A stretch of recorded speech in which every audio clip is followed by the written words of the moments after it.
Good morning. எல்லாருக்கும் இனிய காலை வணக்கம். இன்னைக்கு நம்ம வாழ்க்கையில் வந்துட்டு இந்த சொசைட்டியில் நம்ம அமைதியாக இருக்கிற நேரத்தை விட சத்தமாக இருக்கிற நேரம் தான் ரொம்ப அதிகமாக இருக்குது இல்லையா? குறிப்பாக மனுஷங்களாகிய நம்ம பேசுகிற பேச்சுக்கள் ஒவ்வொன்றும் ஒரு மனுஷனுக்கு பேச தெரியுன்றது ஒரு பெரிய விஷயம் கிடையாது. அதை எப்போ பேசணும், எப்போ பேசக்கூடாது, எப்படி பேசணும், எப்படி பேசக்கூடாதுன்று அதை தெரிஞ்சுக்கணும். அதுதான் ரொம்ப அழகான ஒரு அறிவு சார்ந்த விஷயம். ஆனால் இன்னைக்கு சுற்றி பார்த்துங்க, எல்லாருமே பாருங்கள், பலர் பேசணுமேன்றதுக்காக பேசுகிறாங்க. வாய்க்கு வந்ததெல்லாம் கொட்டிக்கிட்டே இருக்காங்க. அப்படி பேசுகிற வார்த்தைகளால் பேசுகிறவங்களுக்கும் எந்த பிரயோஜனமும் கிடையாது, அதை கேட்குறவங்களுக்கும் எந்த பிரயோஜனமும் அது கிடையாது. இன்னும் சொல்ல போனால் அந்த தேவையில்லாத வார்த்தைகளால் மற்றவங்களுடைய மனசை எவ்வளவு ஆழமாக காயப்படுத்துது தெரியுமா? அதை நம்ம யோசிக்கிறதே இல்லை. இன்னைக்கு இதை பற்றி தான் நம்ம ரொம்ப யதார்த்தமாக நிஜ வாழ்க்கையோட ஒப்பிட்டு பேச போகிறோம். நம்ம ஒரு நாளைக்கு எத்தனை வார்த்தைகள் பேசுகிறோன்னு என்னைக்காவது யோசிச்சிருக்கோமா? ஒரு திருக்குறள் சொல்லுவாங்க தெரியுமா? யாகாவா ராயினும் நாகாக்க காவாக்க சோகாப்ப சொல்லிழுக்க பற்று. அதாவது நாக்கா அடக்கலைன்னா நம்ம பேசுகிற வார்த்தைகள் நமக்கு எதிரியாக மாறிடும்.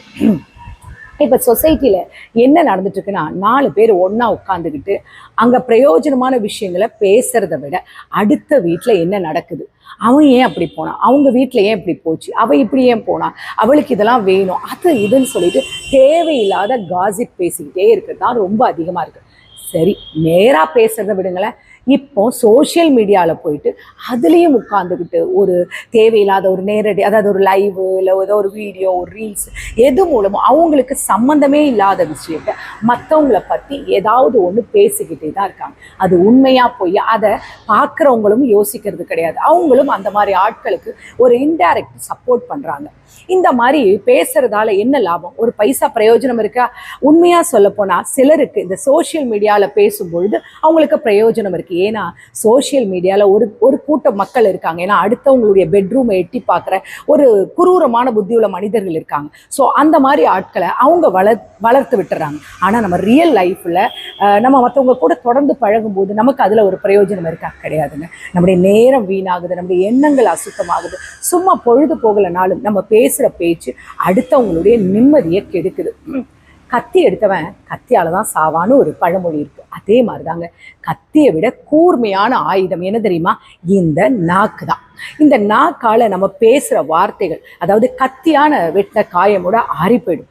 ஆனால் ஒருத்தருடைய வார்த்தையால் ஒரு மனசில் நம்ம ஏற்படுத்துகிற காயங்கள் சாகிற வரைக்கும் ஆறாது. ஏன்னா அது அவ்வளவு மனுஷங்களை உடல் ரீதியாக காயப்படுத்தும். இப்போ ரியல் லைஃப்பில் பார்த்தீங்கன்னா, ஒரு மனுஷன் ஒரு கஷ்டப்பட்டு ஏதோ ஒரு தொழிலோ ஏதோ ஒரு முயற்சி செய்வான். நம்ம அவங்களுக்கு பண உதவியெல்லாம் செய்ய வேண்டாம். அட்லீஸ்ட் உன்னால் முடியும் அப்படின்னு ஒரு நல்ல வார்த்தை நம்மளால் சொல்ல முடியுதா? உனக்கு எதுக்கு இதெல்லாம் வேலை, இதெல்லாம் உனக்கு செட் ஆகுமா, உன் லெவல் என்னன்றதை நீ மறந்துட்ட பார்த்தியா, நீ எல்லாம் உருப்பட மாட்டேன் அப்படின்னு வார்த்தைகளை சொல்லி அவங்களுடைய நம்பிக்கையை நம்ம பிரேக் பண்ணிடும். அந்த ஒரு வார்த்தை அவங்களுடைய மொத்த எதிர்காலத்தையே 0 ஆக்கி விட்டுருது. அது மட்டுமா, ஒரு பெண்ணையோ ஆணையோ ரொம்ப ஈஸியாக அவங்களுடைய கேரக்டரை தப்பாக பேசிட்டு போயிட்டுருக்கீங்க. அது நீங்கள் ஃபோனில் பேசலாம், பக்கத்தில் பேசலாம், இல்லை சோஷியல் மீடியாவில் உட்காந்து பேசலாம். ஆனால் நீங்கள் என்னைக்காவது யோசிச்சிருக்கீங்களா? அது அவங்களுடைய எதிர்காலத்தை பாதிக்கலாம், அவங்களுடைய குழந்தைகளை பாதிக்கலாம், இல்லை அவங்கள சுற்றி இருக்க உறவினர்களை பாதிக்கலாம். அதை என்னைக்காவது யோசிச்சிருக்கீங்களா? யோசிக்கிறதே கிடையாது. வார்த்தைகள் நம்முடைய சிந்தனைகளை பாதிக்கும். அதை நீங்கள் யோசிக்கிறதே இல்லை. பேசுகிற வார்த்தைகளை கண்டிப்பாக திருப்ப பெறவே முடியாது. சரி, அப்போ எப்படி தான் பேசுறது? நம்ம வாயிலிருந்து ஒரு வார்த்தைகள் வெளியே வர்றதுக்கு முன்னாடி நம்முடைய மனசுக்குள்ள 3 கேள்விகள் கேட்டு பழகணும். அது ஒரு 3 ஃபில்டர்ஸ்ன்னு சொல்லுவாங்க. அதாவது வார்த்தைகளோட ஃபில்டர்ஸ். ஃபர்ஸ்ட் கேள்வி என்னன்னா, நான் பேச போகிற இந்த பேச்சு உண்மையா? Is it true? யாரோ எதையோ சொன்னதை வச்சு, அதாவது அதை வச்சு அந்த காசிப்பை வச்சு நம்ம பேசக்கூடாது. நம்ம பேசுகிற வார்த்தைகளோட இன்னொருத்தருடைய வாழ்க்கையோ இல்லை அவங்களுடைய ஏதாவது ஒரு விஷயங்கள் அடங்கி இருக்குன்னா ரொம்ப கவனமாக பேசணும். செகண்ட் ஒன், நான் பேச போகிற விஷயம் தேவையா? இஸ் இட் நெசசிட்டியா? இது ரொம்ப நெசசரியான விஷயமா? இந்த வார்த்தை இப்போ இது முக்கியமா? இதை பேசலாமல் அவாய்ட் பண்ணிட்டு கூட போகலாமா அப்படின்னு ஒரு எண்ணம் இருக்கணும். 3வது என்ன தெரியுமா? நான் பேச போகிற விஷயம் இஸ் இட் கைண்ட்? இது ஒரு அன்பான வார்த்தையா? இதனால யாராவது மனது காயப்படுமா? இது ரொம்ப முக்கியமான விஷயம்.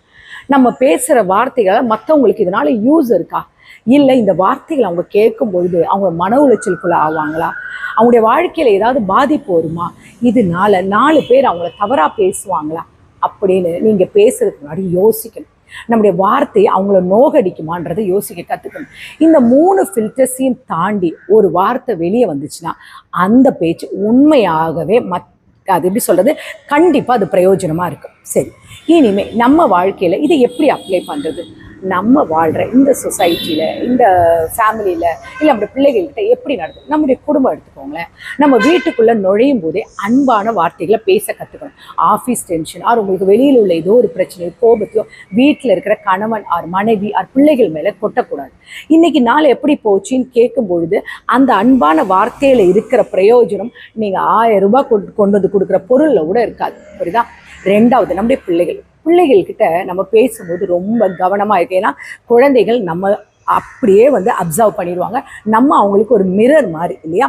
ஸோ நீங்கள் எதுக்குமே லாய்க்கில், நீ மற்ற பிள்ளைங்களை பாரு அப்படி நீங்கள் ஒரு கம்பேர் பண்ணிங்கன்னா அந்த குழந்தைக்குள்ளே ஒரு தாழ்வு மனப்பான்மையை கொண்டு வந்துடும். ஸோ வார்த்தைகளை பேசும்பொழுது, பரவாயில்லம்மா நீ அடுத்த முறை நல்லா ஜெயிப்ப, எனக்கு உன் மேலே நம்பிக்கை இருக்குது, பாசிட்டிவாக சொல்லி பாருங்கள். அவங்க வாழ்க்கை மட்டும் அது மட்டும் இல்லாமல் நீங்கள் வீட்டில் ஒரு கோபத்தில் உங்கள் மனைவி கிட்ட, உங்கள் அம்மா கிட்ட, ஆறு உங்களுடைய பிள்ளைகள்கிட்ட, உங்கள் பேரண்ட்ஸ் கிட்ட, இல்லை உங்கள் ஃப்ரெண்ட்ஸ் கிட்ட, யாருக்கிட்டையாவது உங்கள் பிள்ளைங்க முன்னாடி பேசும்போது அடுத்தவங்களை பற்றி தவறான விஷயங்கள், அவங்களுடைய கேரக்டரை பற்றியோ ஏதோ ஒன்று ஒரு காசிப் மாதிரி பேசும்போது அந்த இடத்துல அந்த குழந்தை இருந்து அது கேட்டுட்டு இருந்துச்சுன்னா அது அந்த குழந்தையோட மனதில் பதிஞ்சு அவனும் அதே ஸ்டைலில் அதே மாதிரி பேச ஆரம்பிப்பாங்க. 3வது, இந்த சொசைட்டியில் நம்ம 4 பேர் முன்னாடி பேசும்போது நம்முடைய வார்த்தைகளை கண்டிப்பாக ஒரு கண்ணியம் இருக்கணும். சரியா? ஒருத்தவங்களுடைய குறையை ஒரு எப்படி சொல்கிறோன்னு தப்பு கிடையாது.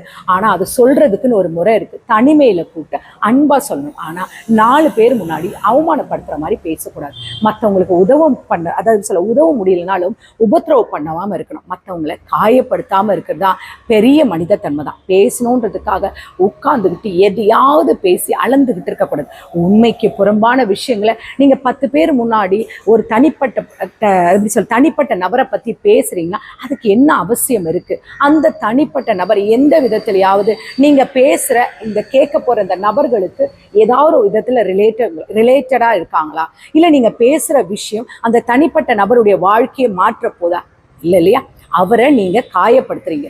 நீங்க அவரை அசிங்கப்படுத்தணும்னு நினைச்சு நீங்க பேசுற வார்த்தைகள் அது உங்களுக்கே திருப்பி வரும்ன்றதை நீங்க மறந்துடக்கூடாது. ஒன்னே ஒன்று சொல்லட்டுமா?